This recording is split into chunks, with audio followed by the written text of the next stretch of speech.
Hello, everybody, and welcome back to my Lunch and Learn series. I am Helen Panos. I am the owner of Dynamis Learning, K through 12 tutoring, SAT, ACT prep company, and more. Have recently added executive functioning for 6th through 12th graders. It's gangbusters, actually, and getting calls for adults. Yes, I said adults. Can you believe it? And more adults are talking to me about executive functioning and needing coaching for that. So we decided to add that in. Hey, we're here to help everybody, right? If they can be successful, we are all in for it. And so is my EF coach. I call her an EF coach for short, executive functioning. Real quick, as I've got your attention, we are doing a free webinar on July 21st. I'll put the information in the comments after this nice live. And it's on executive functioning, and it's a back to school success type of thing where we want your child to be prepared and ready to go ahead of time. So we're doing it July 21st at 7 p.m. It's free for parents, and you may learn some things yourself, parents. So it's called Back to School Success: Organize, Plan, and Prepare for a Strong School Year. You will see the link. All you got to do is sign up so you can get the Zoom link 24 hours in advance. So look for that as well. But right now, it's all about Charlotte. Hello, Charlotte. How you doing? Hi. Good to talk. Happy to talk. I know we hadn't talked in a couple, 2-3 weeks at least, but we are back. And I just want to let y'all know, Charlotte does a lot of college essay writing, and she's terrific at it. She is a Yale graduate, but I don't want to give too much away about who she is and what she does. So I want her to describe herself. Yes. What better way but to ask the person to do it, right? Love college essay writing. I just graduated from Yale University this May, majoring in English literature. Yeah. And I from South Carolina, graduated from Heathwood Hall High School in Columbia, South Carolina. And since then, since graduating high school, realized that I love helping students discover their unique voice through college essays. I write fiction and poetry as well, so have some creative writing, story building experience as well. Cool. Awesome. So she's terrific at language arts writing as well. Actually, I'm getting ready to give her one. So today we're going to talk about creating your story, demystifying that college essay. So Charlotte, tell me a little bit about this. How do you guide a student who feels that they have nothing unique to write about? Gosh, I think I remember that myself. I was like, ugh, do I have to write this?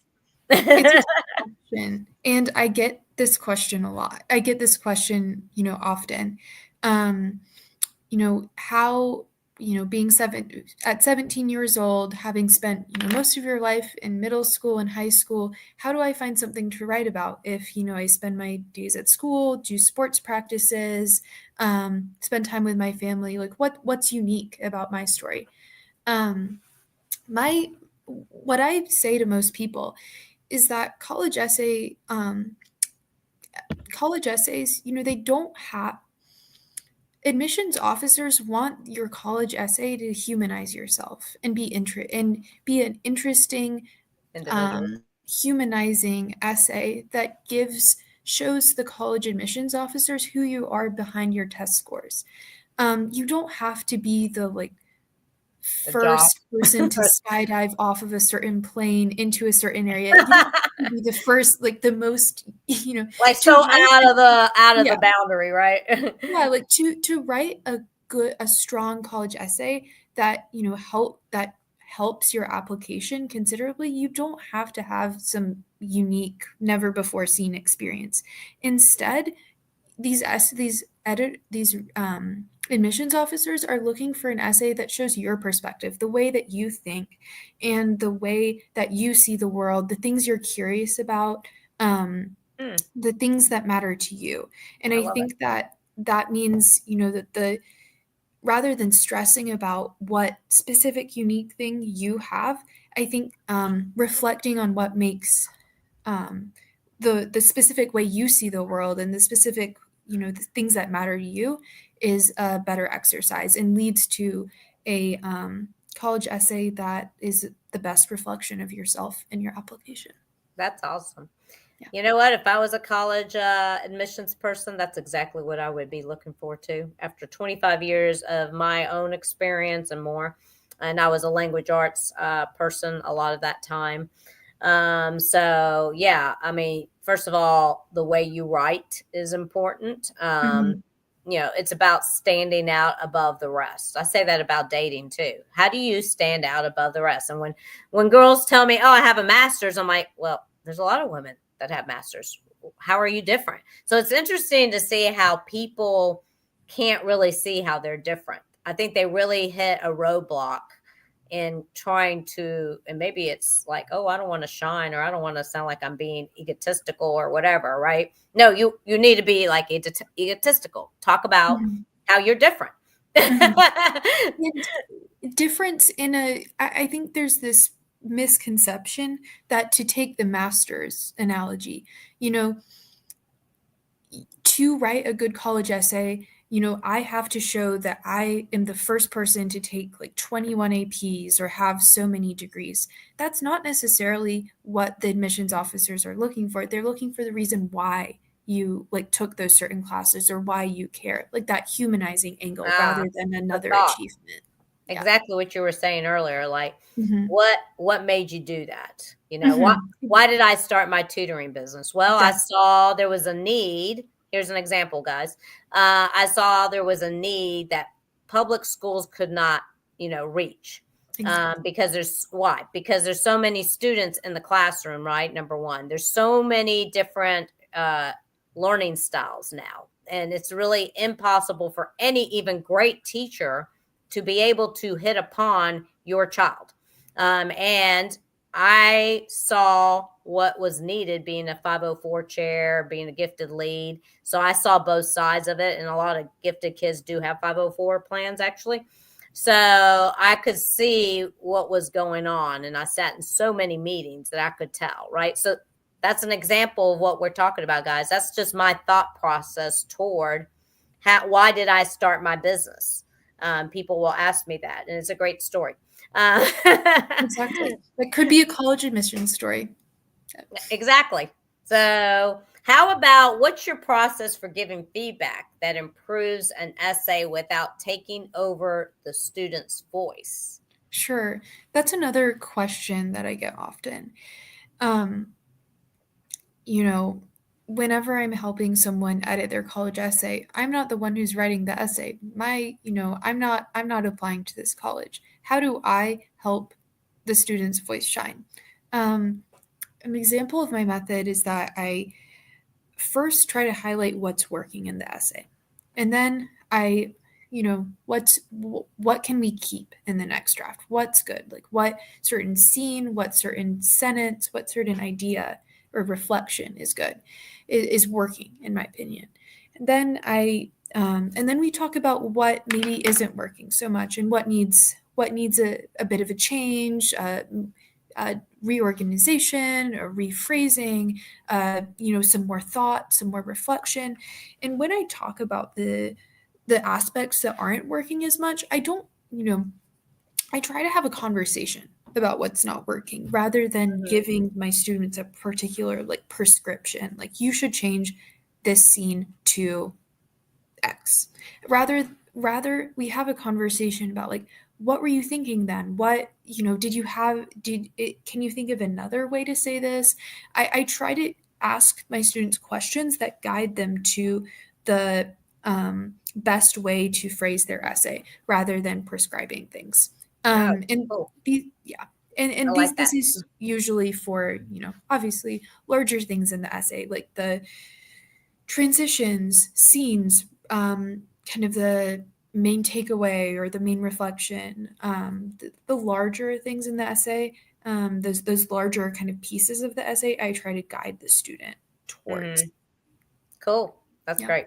I Yeah. mean, that's how a great teacher would do it, is right, guide them. Don't give them the answer. Yeah.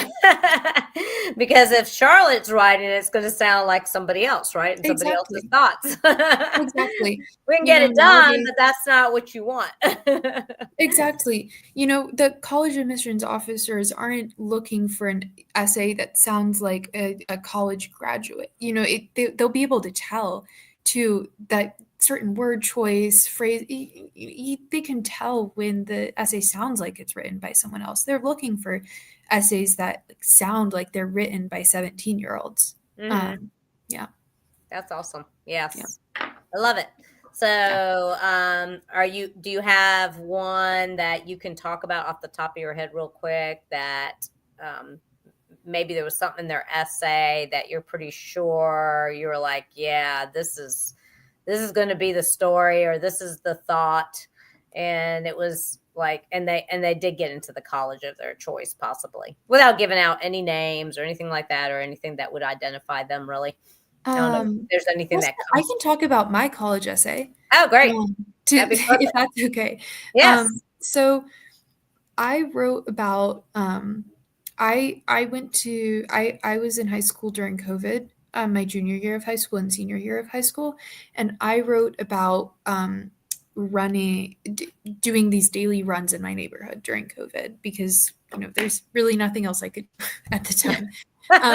And through these daily runs and seeing the houses in my neighborhood and just seeing them every day, having that consistency, I became interested in like the architecture of like of my city and the kind of history of my neighborhood and the ecology of my neighborhood. And from there talked about the like various like reading and conclusions I came to. So I think it goes to say, and I recently graduated from Yale, it goes to say that you don't have to write about something major. This was just a Mm-hmm. everyday run that I had that I did during my junior year of high school.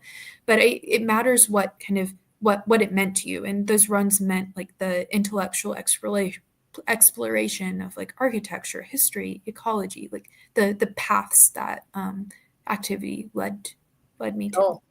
Yeah. That's awesome. Yeah. That's neat. Yeah, because a lot of people were doing a lot of walking and running in nature and all during COVID. Yeah. Hopefully, you all are continuing that. That's important. Well, thank you very much, Thank Charlotte. And you. you guys can contact me if you want to talk about college essay writing and what you need to do. But now's the time, right?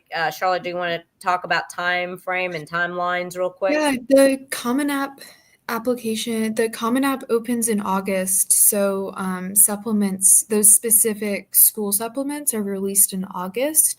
They vary slightly year to year, but now is the time to work on your major Common App essay, which is what I've been talking about this entire call.